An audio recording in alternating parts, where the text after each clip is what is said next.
Dzień dobry.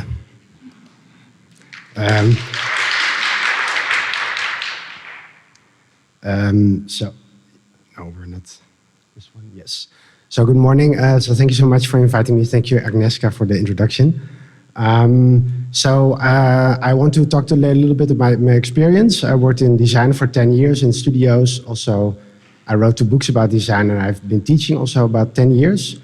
And also being in a design education institute today, for me it was interesting to see how the design profession is changing and this kind of different technologies and different ways of working of students and how it's related to the material basis of design itself.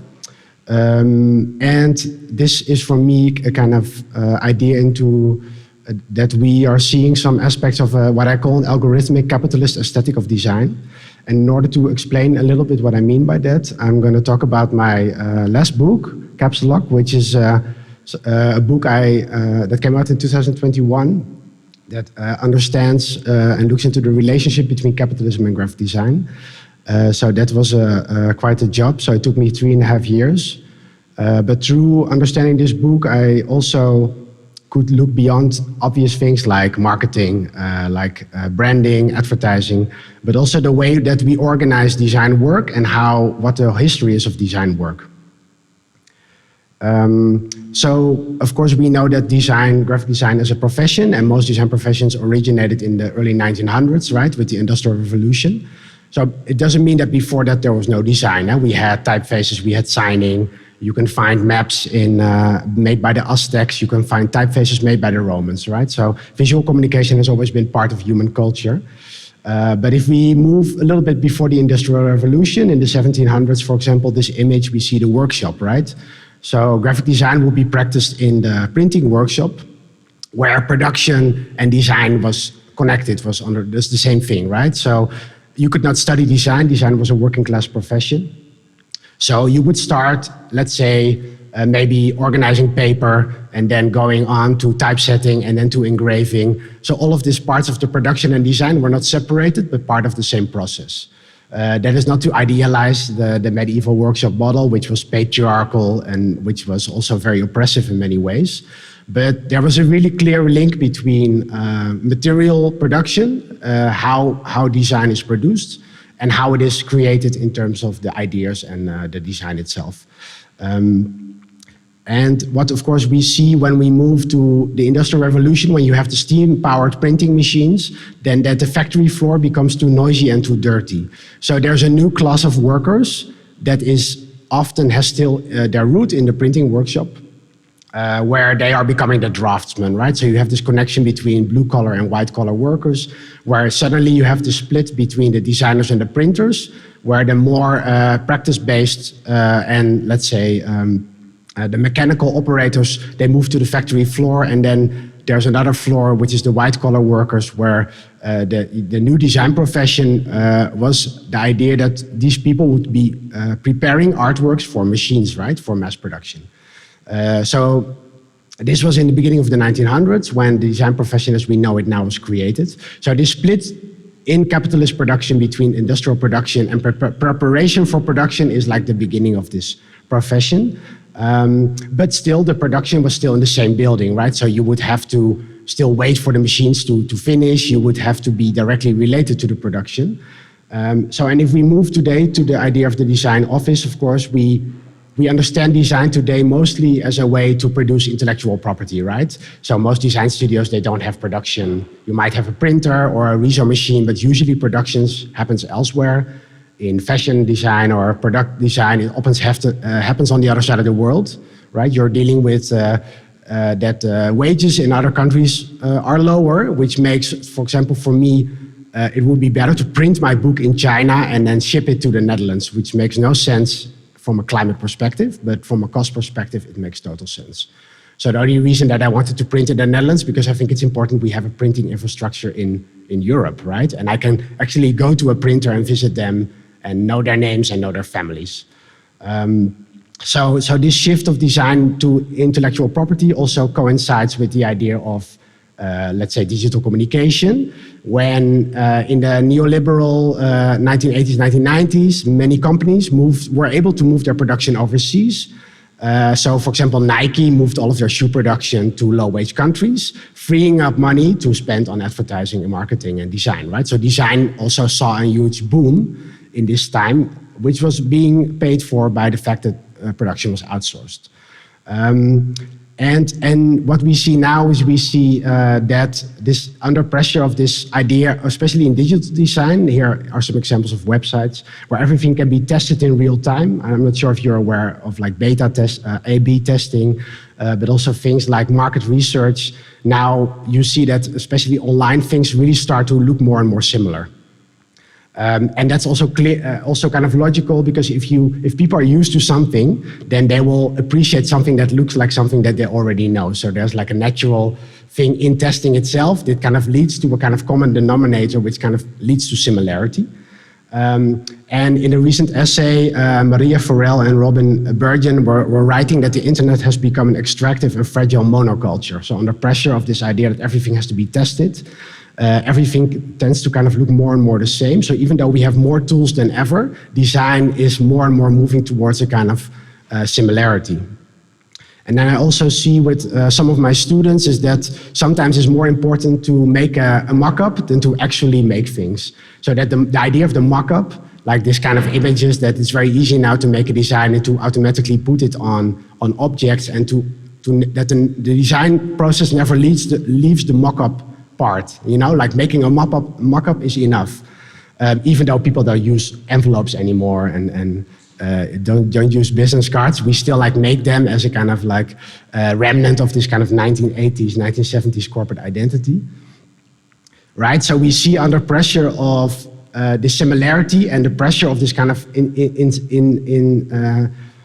like strong testing culture, is that we see like this kind of similarity happening, and whether or not it is like a temporary moment, right? I think it's interesting to kind of understand where this is kind of going, and also under pressure of something like AI, you know, where visual AI goes back into history, remixes everything into a kind of like blend of kind of nothingness, you know, like what comes out of AI is always very disappointing in terms of creativity, right? So freeing design from the medium of printing allowed many things to happen, but also created this idea, especially in the 2000s, that design is like beyond medium now, right? Like design is about ideas. You don't need to learn typography. Printing is not important because design is just about ideas, and we can design anything. You know, things like social design, speculative design, kind of disconnected the design discipline using digital communication and tools from its material basis. Well, in some part I will explain later. And also with things like design thinking, right? And design thinking is really this process where you're taking design as a working class profession based on material. You know, like you have to learn to print, you have to learn how paper works, typography works, these things you cannot read about, you have to do them, you have to get your hands dirty. And design thinking is, of course, this idea that you can disconnect design from its material basis and just like teach it with a simple diagram, right? So to basically distill all of this experience of like manual embodied experience into like a simple model, which makes it possible to teach design in, for example, business schools, right? Which was happening with design thinking. And then we also see this kind of models for design activism, critical design, etc.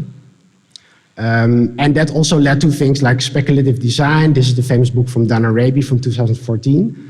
This, of course, existed before, but yeah, I mean, speculative design became more and more possible because of digital tools. Right now, it's possible to visualize things very easily using like three-dimensional software. And of course, the idea of speculative design is that Dana Raby themselves were working for product design company in Japan, and they were tired of just following briefs because they felt they were not stopping pollution, they were not stopping for profit, and they saw little innovation in terms of like ethical innovation. And they were like, if we want to challenge product design, we have to go outside of the market brief, outside of the brief of companies, and present like an object as it could be. So you make one object, you put it in a museum, or you put it in a context where people can discuss it and imagine different futures. And their idea about this was actually very much criticizing capitalism, especially right after the crisis of 2008.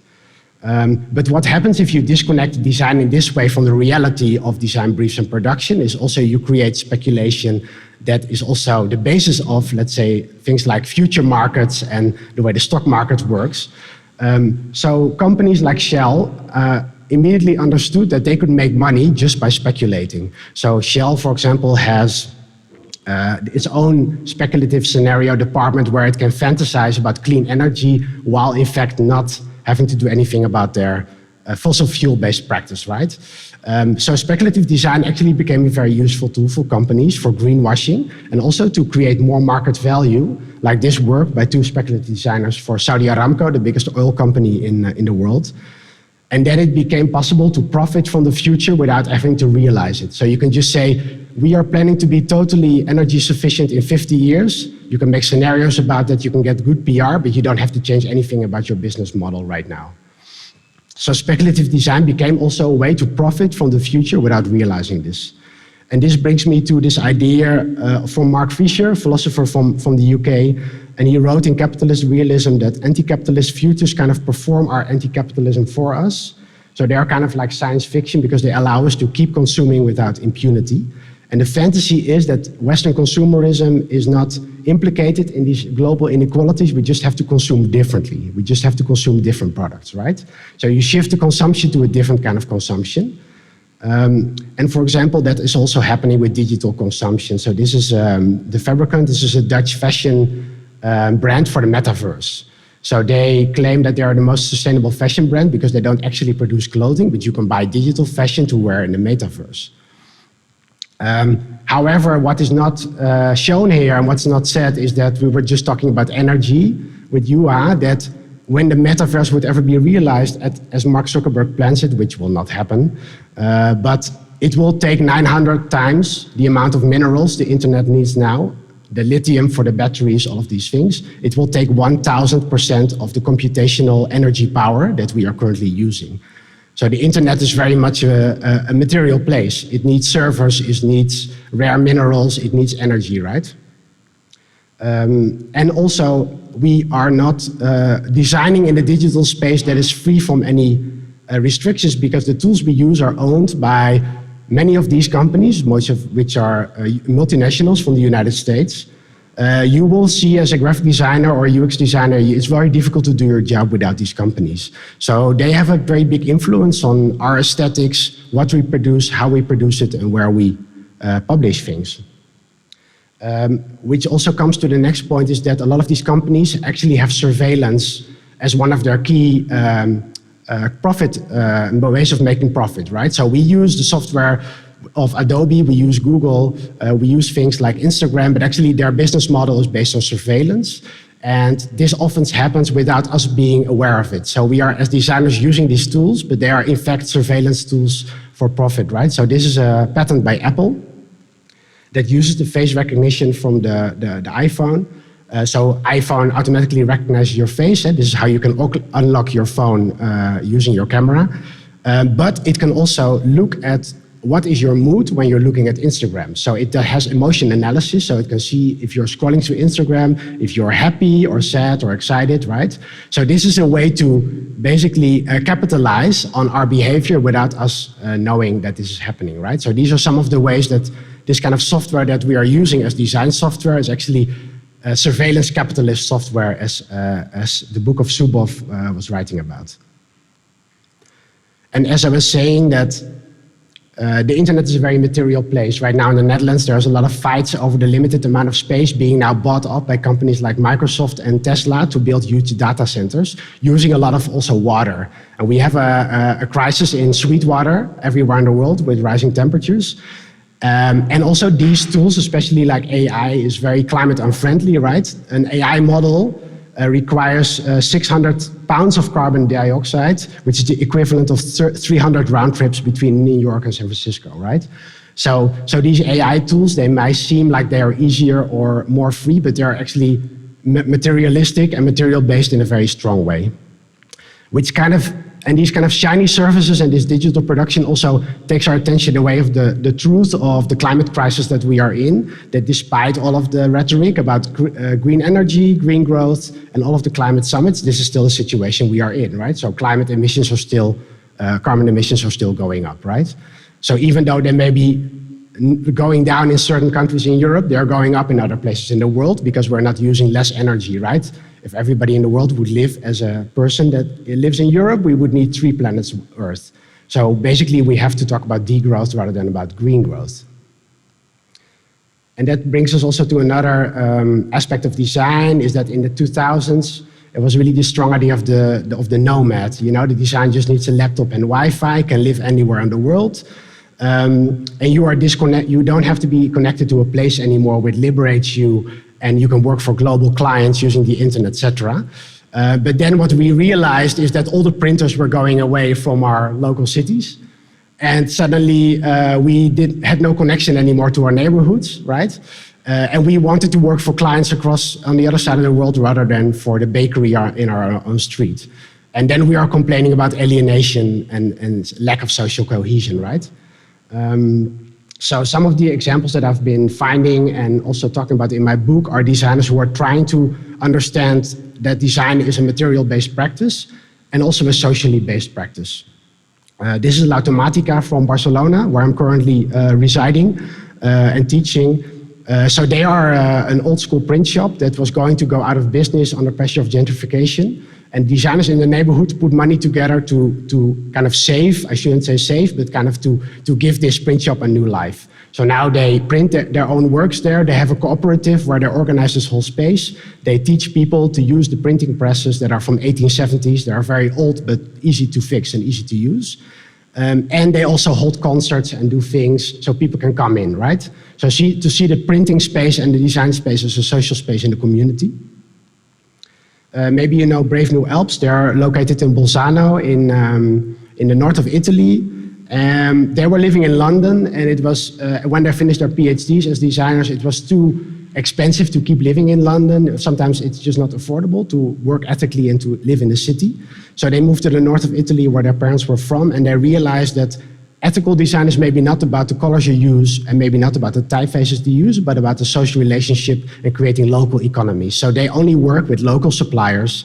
They have workshops, Riso printers and power tools that everybody in their neighborhood can use. The countryside of Europe is quickly, let's say, aging, right? Many young people are moving away, so they are part of this revitalization where they really want to keep money inside the community. So not give the money to a multinational, but go to the local store, you know? Make sure that money circulates, that you support local businesses, because otherwise these businesses go away from this countryside and you are left with the same like multinationals we have everywhere in Europe, right? This one I really like is Atelier Populaire. Many people know their work from Paris from 1986, 68, sorry. So they were printing during the big protest in Paris. The police was cutting off the power in the Académie of Beaux-Arts in Paris, but they had machines that could work without electricity. So they could keep printing day and night. People came in putting their designs. They immediately printed their designs, but they had a lack of paper. But they were actually had connections with the newspaper unions. And newspapers are printed on these big rolls of paper, you might know. So in the morning, after the newspapers were printed, there were these rolls left, the ends of the rolls, some meters of paper. And then the workers from the printing shops brought them to the school so they could print on the edges of these rolls. You know, and these things are not possible if you don't understand like the material relationship to printing, local printing, and how to produce design this way. This one is from Venice. I like this a lot. On the old city of Venice, there's only one offset printer. It is completely not economically viable to keep this printer there because, as you may know, Venice doesn't allow any cars. It's very difficult for transportation, very expensive. But all the graphic designers and vendors are like, we have to keep at least one printer here, because it's cheaper to print it on the other side of the island, on the mainland, or to print it in Germany, or maybe even in another place in the world. But for them, it's important to have a place in Venice where they can go and talk to the printer. And what is also nice is the printer has like local specificities. So as we work with local producers, they have like local details, like because it's so moist in Venice, they cannot print on really thin paper.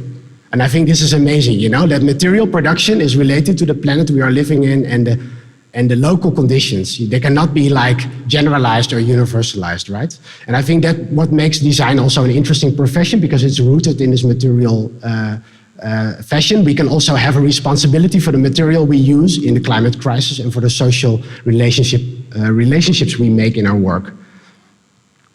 With my students now in Barcelona, it has been difficult to try to connect them to this material reality, because for them UX design, Canva and AI is like everything. One thing I was doing is asking them to bring trash from their homes, or at least things material that they are not using and can give a second life. So some students were building, these are graphic design students, they were building barbecues out of old cans. And what's interesting, if you take one material and learn the material, you are learning the properties of the material, you are doing research through making, right? And I think this is a very amazing way as an educator to see students getting excited about material, and the ideas come from the material rather than the other way around. These were two students who made spray cans with plastic bottles and like a bike valve. This is very easy. It looks very easy, but it took them quite some work to do. So many of them exploded. So you are learning about pressure and using paint, mixing paint. So this was very nice. For BAU, another school I teach at the master, I asked them to create, let's say, objects for public space, because public space are more and more privatized, how we can create things for public space using only free available materials, designing based on degrowth and scarcity rather than abundance. So here they went to the local car shops to get free and they gave them free tires, and a bike shop, and they created these seats to put outside where people can sit, and to put also an instruction on them to show how they were used. And this is a graphic design student who wanted to make a bicycle that can power your phone. So it's like, it has a dynamo. So she went to the local bike shop, she got some bike parts, and she'd never built anything in her life, so she had to learn all of this in like 3 weeks. And then she made like a bookcase, so you can read books when you are like pedaling and charging your phone. And it's mobile, so you can put it on the street, and if there's no power, you can go to charge your phone. So I thought it was really interesting to see how students respond to that, and they design based on necessity rather than on abundance, and also how that kind of reconnects them. Suddenly they're talking to the bike shop next to the art school, rather than Googling, where do I 3D print my thing, you know? Like, so they're exploring their neighborhood and what let's say, materials they can find, and what kind of, what is in the capitalist space left over in terms of waste that still contains many like useful materials that we can use as designers. Yeah, so that's a little bit my story today. So thank you for listening.